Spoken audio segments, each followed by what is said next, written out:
Hi! Finally நம்ம எல்லாரும் ரொம்ப நாளா வெயிட் பண்ணிட்டு இருந்தோம் இல்லையா? கீர்த்தி ஹெர்பல்ஸோடைய கிரீன் டீ டோனரும் வந்துருச்சு. இதுக்கு நான் ப்ரோமோ பிரைஸும் குடுத்துருக்கேன். கீழ yellow பேக் தட்டி போய் பாருங்க.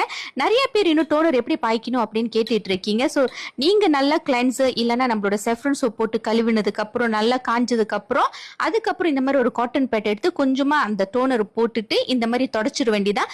துடைக்கும் போது உங்களோட காது, கழுத்து இது பின்னாடி எல்லாமே நீங்க துடைக்கணும். ஸோ உங்களுடைய ஸ்கின் வந்து நல்லா கிளீன் பண்ணி விடும், டீப் கிளீன் பண்ணி விடும்.